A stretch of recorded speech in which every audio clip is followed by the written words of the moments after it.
അങ്ങനെ നമ്മൾ NB രാമചന്ദ്രൻ സാറിന്റെ ഔദ്യോഗിക രാഷ്ട്രീയ സാമൂഹ്യ രംഗത്തെ പ്രവർത്തനങ്ങൾ ഒക്കെ സംസാരിച്ചു കഴിഞ്ഞു. പിന്നിട്ട വഴികൾ നമ്മൾ ഓർത്തു. ഇനി കുടുംബ വിശേഷമാണ് നമുക്കറിയേണ്ടത്. ആദ്യം മാഡത്തിന്റെ അടുത്ത് തന്നെ തുടങ്ങാം. ഞങ്ങൾ കുറെ സംസാരിച്ചതുകൊണ്ട് ഇനി സംസാരിക്കുന്നതിൽ പുതുമയൊന്നുമില്ല. നാട് വെള്ളിനേഴി. അത് ഏത് പാലക്കാട് ഡിസ്ട്രിക്ട് ഒറ്റപ്പാലം ചെർപ്പളശ്ശേരി അടുത്തായിട്ട്. ഇവിടെ എന്ത് വർക്ക് ചെയ്യുന്നുണ്ടോ? വീട്ടമ്മയാണ്. ശരി ശരി. കുറച്ച് ട്യൂഷൻ എടുക്കാറുണ്ട്. ഇവിടെ എന്താ വിഷയം? മാത്സ് എടുത്തു കൊടുക്കാറുണ്ട്. ഇപ്പൊ ഇവിടെ വന്നിട്ട് 17 വർഷത്തിനിടയിൽ ഈ ദുബായ് എങ്ങനെയുണ്ട്? ആദ്യം കണ്ട ദുബായ് ആണോ? അല്ലല്ല, ഡെവലപ്മെന്റ്സ് കുറെ ഉണ്ട്. ഏത് തരത്തിലാണ് നമ്മൾ കാണുന്ന പ്രധാനപ്പെട്ട ഡെവലപ്മെന്റ്? അല്ല, ഇപ്പൊ മെട്രോ ഒക്കെ വന്നു തന്നെ വളരെ നല്ല. മെട്രോയിലൊക്കെ യാത്ര ചെയ്തിട്ടുണ്ടോ? ചെയ്യാറുണ്ട്, അത്യാവശ്യം. ഇദ്ദേഹത്തിന്റെ മറ്റു പ്രവർത്തനങ്ങളുണ്ടല്ലോ, ഇവിടുത്തെ സാമൂഹ്യ സാംസ്കാരിക രംഗത്തെ പ്രവർത്തനങ്ങൾ, ബിസിനസിനപ്പുറം. അതിനോട് സപ്പോർട്ടാണോ അതോ എന്തെങ്കിലും ബിസിനസ് കാര്യങ്ങൾ കഴിഞ്ഞ് വീട്ടിൽ വന്നിരിക്കുന്നതിന് വേറെ ഇങ്ങനെ കറങ്ങി നടക്കുകയാണെന്നാണോ ചിന്ത? അല്ല, കറങ്ങി നടക്കണേന് ഒന്നും ഇതില്ല. പക്ഷെ കൂടുതലായാൽ ഒരു വിഷമം തോന്നിയിട്ടില്ല എന്ന് ഞാൻ പറയുന്നില്ല. പക്ഷെ ഒരിക്കലും നിരുത്സാഹപ്പെടുത്തിയിട്ടില്ല. വീട്ടമ്മ എന്ന് പറയുമ്പോഴത്തേക്ക് അദ്ദേഹത്തിന് വീട്ടിൽ പുറത്ത് വേറെ ജോലിക്ക് അല്ലെങ്കിൽ ബിസിനസ് കാര്യങ്ങളിലൊന്നും ബന്ധപ്പെടുത്താഞ്ഞത് നമ്മുടെ കുടുംബ കാര്യങ്ങൾ, കുട്ടിയുടെ കാര്യങ്ങൾ കാര്യമായി നോക്കുക എന്നുള്ള ഒരു ഉദ്ദേശത്തിലാണ്. അങ്ങനെയില്ല. പിന്നെ കുട്ടികളുടെ ഇവിടെ അവരുടെ എഡ്യൂക്കേഷന്റെ കാര്യങ്ങളിൽ എനിക്ക് കൂടുതൽ ശ്രദ്ധിക്കാൻ സാധിച്ചിട്ടില്ല. അപ്പൊ അതുകൊണ്ട് വൈഫിന് എല്ലാ കാര്യങ്ങളും നോക്കി നടത്താറുണ്ട്. അതുകൊണ്ട് പിന്നെ മറ്റുള്ള ജോലിക്കൊക്കെ പോയി കഴിഞ്ഞാൽ ബുദ്ധിമുട്ടായിരിക്കും. അവരവന്റെ കുട്ടികളുടെ കാര്യം തന്നെ ബുദ്ധിമുട്ടിലായിത്തീരും. പിന്നെ ഈ ടൈം പാസിന് വേണ്ടിയിട്ടാണ് ഒരു അത്യാവശ്യം കുട്ടികളെ ഹെൽപ്പ് ചെയ്യാന്നുള്ള രൂപത്തില് മാത്തമാറ്റിക്സിന് ചെയ്യാനുള്ള ഒരു സൗകര്യം ചെയ്തിട്ടുണ്ട്. അത് ഇടയ്ക്ക് ഒരു എൻഗേജ്മെന്റ് ആവും. അതെ. അപ്പോൾ ഒരു ദിവസത്തിലൊരു ഹാഫ് ഡേ കുടുംബകാര്യങ്ങളായിട്ട് പോവും. അതിനുശേഷം ആഫ്റ്റർനൂണില് 2-3 മണിക്കൂർ അധ്യാപനം ചെയ്തു. അപ്പൊ ഒരു എൻഗേജ്ഡ് ആയിരിക്കും. ശരിക്കും പറഞ്ഞാല് നമ്മൾ ഈ പുരുഷന്മാരെ സംബന്ധിച്ചിടത്തോളം ഇതുപോലെ എൻഗേജ്ഡ് ആവാൻ ഒരുപാട് സാധ്യതകൾ, പുറത്ത് ജോലി ആയാലും അത് കഴിഞ്ഞിട്ടുള്ള ആക്ടിവിറ്റീസ് ആയാലും. സ്ത്രീകൾക്ക് പൊതുവെ അത്തരം ആക്ടിവിറ്റീസിനുള്ള സാധ്യത കുറവാണ്, നാട്ടിലായാലും ഇവിടെ ആയാലും. ഇവിടെ ഇപ്പൊ ഞങ്ങള് ഈ സാമൂഹ്യ പ്രവർത്തനത്തില് ഞങ്ങളുടെ ഒരു സംഘടന ഉണ്ട്, പ്രിയദർശിനി. അപ്പൊ അതില് ഒരു ലേഡീസ് വിങ് എല്ലാം ഉണ്ട്. അപ്പൊ ഞങ്ങൾക്ക് ഈ കുടുംബ സംഗമങ്ങൾ ഇടയ്ക്കെല്ലാം ഉണ്ടാവാറുണ്ട്. പിന്നെ ഓണം പരിപാടികള്, അതേപോലെ എന്തെങ്കിലും സംഗമങ്ങള്. അപ്പൊ അതിലെല്ലാം ഞങ്ങളുടെ എല്ലാം ഫാമിലികൾ പങ്കെടുക്കാറുണ്ട്. അതില് കുട്ടികളുള്ളവരാണെങ്കിൽ അവരെ കൂടി പങ്കെടുപ്പിച്ചുകൊണ്ടുള്ള പരിപാടികൾ നമ്മൾ നടത്താറുണ്ട്. അതേപോലെ തന്നെ ദുബായിൽ ഒരുപാട് കലാ സാംസ്കാരിക സംഘടനകളുണ്ട്, അവരുടെ എല്ലാം പരിപാടികളുണ്ട്. അപ്പൊ അതിനെല്ലാം പോവാറുണ്ട്, കുടുംബമായിട്ട് പോവാറുണ്ട്. നാട്ടിൽ നിന്ന് വന്നെങ്കിലും മലയാളം ഒക്കെ ഉപേക്ഷിച്ചോ? മലയാളം ഉപേക്ഷിച്ചിട്ടൊന്നുമില്ല. അത്യാവശ്യം കുട്ടികളും അത്യാവശ്യം പറയും.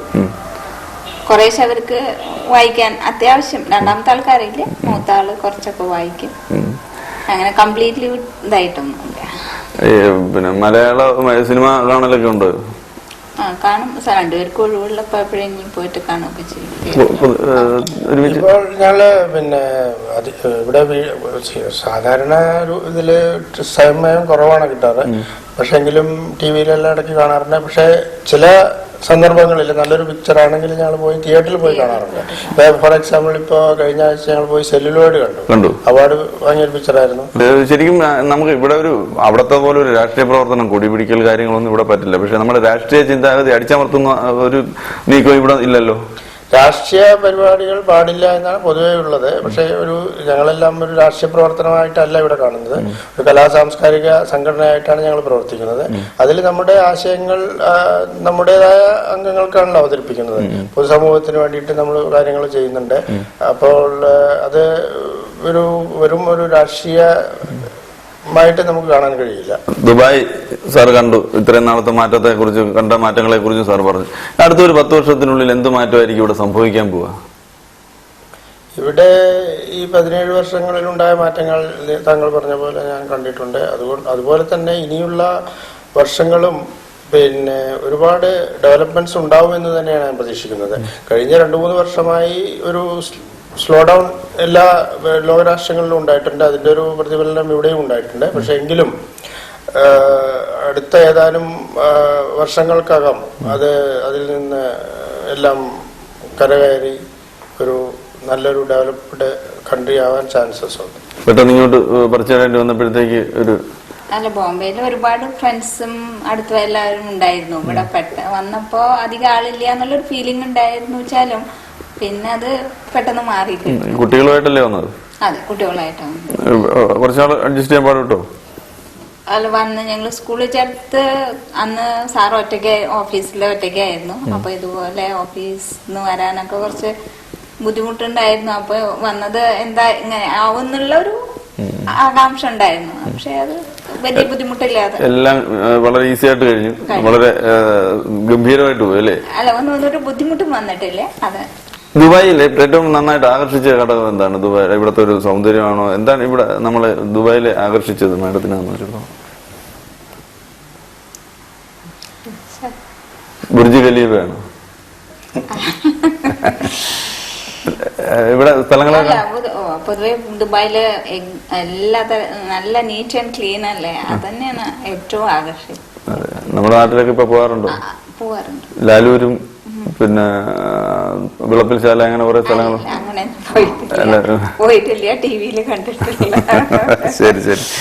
ഞാൻ ഒരു കാര്യം പറയണം. അത് നമ്മളെ മലയാള നാട്ടിൽ നിന്ന് ഇത്രയും മാറി താമസിക്കല്ലേ. ഇപ്പൊ മലയാളം അങ്ങനെ പെട്ടെന്ന് കൈവിട്ടു. മലയാളമാണ് രണ്ടുപേരും ശുദ്ധ മലയാളമാണ് സംസാരിച്ചത്. എങ്കിൽ പോലും ഞാൻ പറയുന്നതൊന്നും തെറ്റാതെ പറയണം. ചരലുരുളുമ്പോൾ ഉരലുരുളില്ല എന്ന് തെറ്റാതെന്ന് പറയാൻ പറ്റുമോ? ചരലുരുളുമ്പോൾ ഉരലുരുളില്ല. ഉരുളുമ്പോൾ തെറ്റാതെ പറയേണ്ടത്. ഉരുളുമ്പോൾ ഉരുളില്ല. അത് കറക്റ്റ്. ചിരി വന്നതുകൊണ്ടാണ് ബ്രേക്ക് ആയി പോയത്. ചിരിക്കാതെ അങ്ങനെ തോറ്റ് പിന്മാറരുത്. ചിരിയെ മാറും. ഇത് 2 പ്രാവശ്യം തെറ്റ് ചെയ്യുമ്പോ ചിരിയെ മാറിക്കോളും. പിന്നെ നമുക്ക് ഇത് പറഞ്ഞേ പറ്റുള്ളൂ എന്നുള്ളൊരു വാശിയുണ്ട്. ഉരുളുമ്പോൾ ഉരുളില്ല. അങ്ങനെ ഒരു 2 പ്രാവശ്യം വരരുത്. അത്രേ ഉള്ളൂ. ആര് പറയും? താനെ കൊണ്ട് പറയിപ്പിക്കല്ലോ. ചരലുരുളുമ്പോൾ ഉരലുരുളില്ല. ചരലുരുളുമ്പോൾ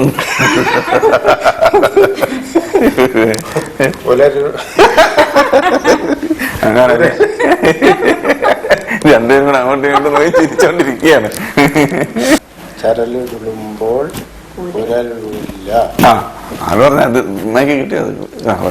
അപ്പൊ ഇനി മനസ്സിലായല്ലോ. ഇനി ഒന്ന് പറഞ്ഞു കൊടുത്ത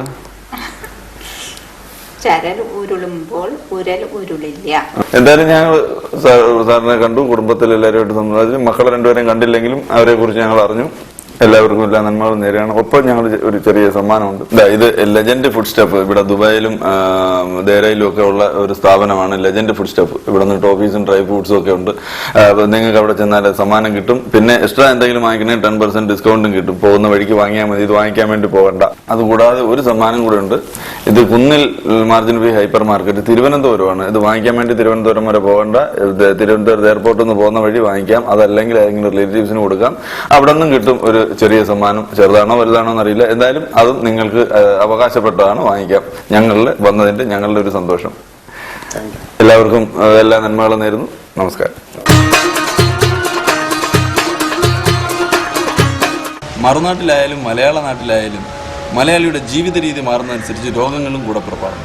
രോഗനിയന്ത്രണം, ചിട്ടയായ ജീവിത ഭക്ഷണ രീതി ഒക്കെ നമ്മെ ഓർമ്മിപ്പിക്കുന്നു കൊല്ലം പുത്തൂർ SN ആയുർവേദ മെഡിക്കൽ കോളേജിലെ വിദഗ്ധ ഡോക്ടർമാർ. ഇവിടെ ഞാൻ പ്രധാനമായി ഇപ്പോൾ പ്രതിപാദിക്കാൻ പോകുന്നത് ENT സംബന്ധിയായ ചില രോഗങ്ങൾ നമ്മൾക്കുണ്ടാകുമ്പോൾ അതിൽ ആയുർവേദത്തിന് എത്രമാത്രം സഹായിക്കാൻ കഴിയുമെന്നുള്ള കാര്യങ്ങളാണ്. ഒരു ഉദാഹരണമായി പറഞ്ഞാൽ ഇന്ന് ഏറ്റവും കൂടുതൽ നമ്മൾ കണ്ടുവരുന്ന ഒരു രോഗമാണ് സൈനസൈറ്റിസ്. ശരിക്കും ആയുർവേദ ശാസ്ത്രം പറയുന്നത് ഇത്തരം രോഗങ്ങൾ നമ്മുടെ ജീവിതശൈലിയിൽ നിന്നുണ്ടാകുന്നതാണെന്നാണ്. ഒരു ഉദാഹരണമായി പറഞ്ഞാൽ ചൂടുള്ള രാജ്യത്ത് താമസിക്കുകയും AC-യിൽ കൂടുതൽ സമയം ചെലവഴിക്കുകയും ചെയ്യുന്ന ആൾക്കാർക്ക് സാധാരണഗതിയിൽ ഏറ്റവും കൂടുതൽ സാധ്യതയുണ്ട് എന്നാണ് ശാസ്ത്രം പറയുന്നത്. ഈ സൈനസൈറ്റിസ് എന്ന് പറയുന്ന രോഗത്തിൽ ഏറ്റവും പ്രധാനമായി നമുക്ക് കണ്ടുവരുന്ന ലക്ഷണങ്ങൾ അതിയായ തലവേദനയും മൂക്കടപ്പും തുമ്മലും ഒക്കെയാണ്. ഇത്തരം രോഗലക്ഷണങ്ങൾ കണ്ടു തുടങ്ങുമ്പോൾ തന്നെ അത് സൈനസൈറ്റിസിൻ്റെ ആരംഭമാണ് എന്ന് നമ്മൾ മനസ്സിലാക്കി കഴിഞ്ഞാൽ ആദ്യമായി നമ്മൾ ചെയ്യേണ്ടുന്നത് ജീവിതശൈലിയിൽ മാറ്റം വരുത്തുക എന്നുള്ളതാണ്.